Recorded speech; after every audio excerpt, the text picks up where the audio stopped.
Yes, again, alright mga minamahal, Alicia ninyo, nagbabalik muli para sa ating panibagong video. So, nagsalita itong si Congressman Pulong Duterte na para bang kala mo kontrolado ng presidente ang nangyayaring geopolitical issue dyan nga po sa ibang bansa, dyan sa Amerika, Israel at Iran, na parang kala mo kasalanan pa ng presidente. By the way mga minamahal, wala naman po diyang kinalaman ng ating Pangulo at hindi naman po kayang kontrolin ng presidente kung ano man yung geopolitical tension ng mga bansang yan. Ang tanging trabaho lang ng ating presidente dahil nga merong nangyayaring war shock dyan sa ibang planetang yan, abay panatilihin lang dapat na ligtas itong ating mga kababayan, itong ating mga Pilipino na nagtatrabaho dyan sa mga lugar na kung saan apektado ng matinding tensyon. Ngayon, itong si Pulong, nagsalita foreign policy to, mga minamahal. Nagsalita sa issue ng nagsalita sa issue ng United States, Israel at Iran, pero dito sa ginagawang pambubuli ng China, wala. Pakagaling naman. Okay, sabi dito ni Paulo Duterte, yan, nakikita naman ninyo, no? Binabasa ko sa inyo. Pinas, inilalagay ni PBBM sa panganib. Yan yung sabi ni Pulong Duterte. Okay, basahin natin. Dahil sa pagiging puppet umano ng Amerika, na pagiging puppet umano sa Amerika, inilagay ni President Bongbong Marcos Jr. sa panganib ang mga Pilipino dahil pinayagan nito ang agresibong pagpaparami ng Enhanced Defense Cooperation Agreement or EDCA site sa bansa. Okay, yan yung issue ni Pulong Duterte, mga minamahal, yung patungkol nga po dyan sa EDCA Kineme Eklavush. You know what, mga minamahal, sabi ko nga sa inyo, ulitin ko, ang tensyon ng US-Iran ay global issue. Hindi po ito dahil sa Pilipinas, hindi po ito dahil sa EDCA, hindi po ito dahil kay Presidente. Ang Pilipinas, tandaan ninyo, ay maliit lamang na bahagi ng global power dynamics. Hindi pwedeng sabing, kung walang EDCA, safe tayo. Hindi din nila pwedeng sabihin yon. The reality here, mga minamahal, kapag meron pong nagaganap na global war, apektado ang mundo, buong rehiyon, may EDCA man or wala.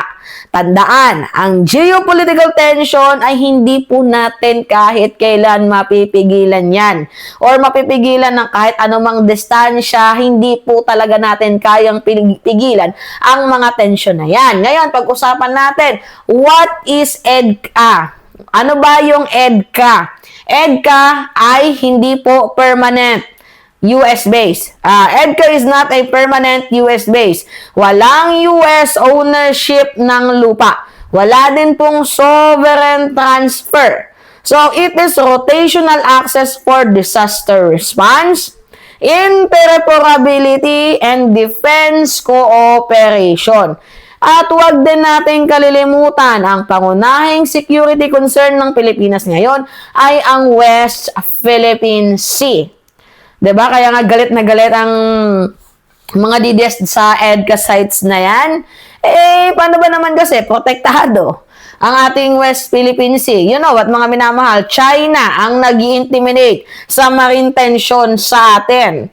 Diba? Kaya dyan na pumasok yung word na alliance between the Philippines and the United States. Ngayon nga nagtataka ako, bakit parang biglang concern ang atake ni Pulong Duterte? Political question natin yan Kasi ang pamilya ng mga Duterte, we know na mas independent sila sa foreign policy. Like talagang tuta sila ng China. They are closer ties with China. And alam din naman natin na they are distancing from United States influence.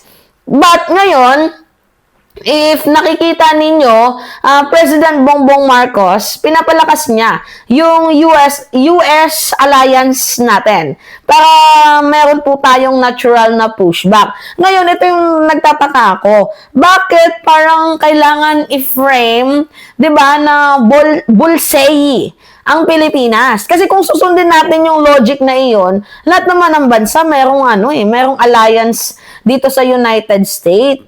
'Di ba? So, bakit parang tayo lang? Yung parang may mali dito. O yung Japan, South Korea, Australia, 'di ba? Mga sovereign nations din 'yan na kakampi ng alliance with EDCA. I don't know minsan kailangan tanungin niyo si Pulong kung security concern ba 'yan or political positioning. 'Di ba? Hindi dapat maging yung isolationist thinking.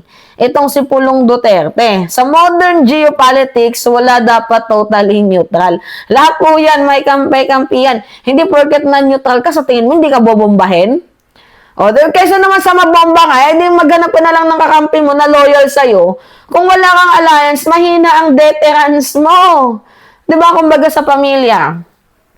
Kung wala kayong kapit-bisig, madaling pumasok yung problema sa inyo. Ganun yun. Diba? Kumbaga sa bahay. Kung walang poste yung bahay ninyo, madaling masira ng bagyo. So, kailangan mong merong alalay. Diba? Hindi pwedeng puro hollow blocks lang. Dapat lagyan nyo dyan ng buhos. Diba? Ganun din yon in terms of geopolitical tension. Mahina yung alliance mo kung wala kang deterrence or backup. Ang EDCA, mga minamahal, ay expansion.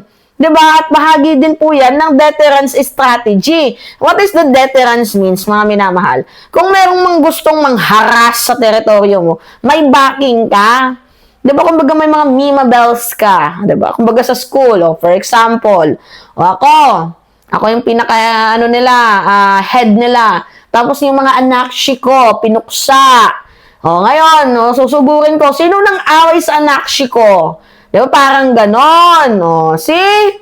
Hindi alam yan ng mga DDS Bobo kasi mga minahal Diba? Alright. So, kung wala kang mga backup, mga minamahal, madali kang mapipressure. Diba? Ngayon, baka may mag-narrative nito. Mas safe ba tayo kung lalayo tayo sa US? Magiging narrative nila yan. Mas safe tayo kung lalayo tayo sa US. Hindi ganun kasimple yung mundo. Mga minamahal. So, nangyayaring atensyon ng US-Iran, ano ba dapat yung gawin ng gobyerno? Diplomatic balancing. Ganon. OFW monitoring. Security assessment or defense modernization. Hindi naman pwedeng sabihin na kasalanan ni PBBM ang geopolitical tension. Hindi mo naman pwedeng isisi yun. Ano kinalaman ng presidente dun? Diba? Walang kapangyarihan ng presidente o ng Pilipinas na pigilan kung ano man yung merong hidwaan sa Amerika or Iran. Diba? Ang trabaho ng presidente ay protektahan po ang interes ng mamamayang Pilipino. And yes, yan po ang ginagawa ng Pangulo. Diba?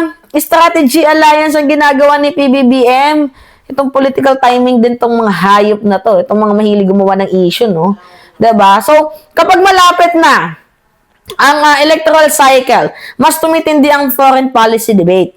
Diba? At pag ang issue ay talagang tumitindi, laban sa mga kung ano-ano, dyan nagkakaroon ng tensyon. And yan, normal naman yan sa politika. Pero, di ba, yung ginagamit yung global crisis para sa local positioning, hindi na tama yun. Di ba? Magkaroon tayo ng issue lang sa bahay natin, natural yun. Pero yung gagamitin mo yung political issue ng ibang bansa para pumulitika, ibang issue yon. Security issues should be treated with serious. Hindi headline framing ang atake. Hindi ko naman sinasabi na mali ang magtanong tungkol sa EDCA. Hindi ko naman sinasabi na mali ang magtanong tungkol sa foreign policy. Pero wag din naman nating gawing simplistic ang geopolitics. Hindi porket may alliance ka, automatic target ka. Walang ganon. Hindi porket lumayo ka, automatic safe ka. Walang ganoon, mga minamahal. Ang mundo ngayon ay interconnected. Ang mundo ngayon ay parang lang yan Bluetooth, magkakakonect-connect. At ang trabaho ng presidente ay magbalanse, hindi po mag-isolate. Diba? So ngayon, tanong ko, talaga nga mga security purposes yung ginagawa mo or political maneuvering? Tanong lang. Alright, mga minamahal. It's me again, Alicia ninyo. nagbabalik muli para sa ating panibagong video. So, pahingi lang po ako ng comments, likes, and share. And also, don't forget to click the subscribe and always niyo pong i-hit ang notification bell for more update. Maraming salamat at ingat, mga kababayan.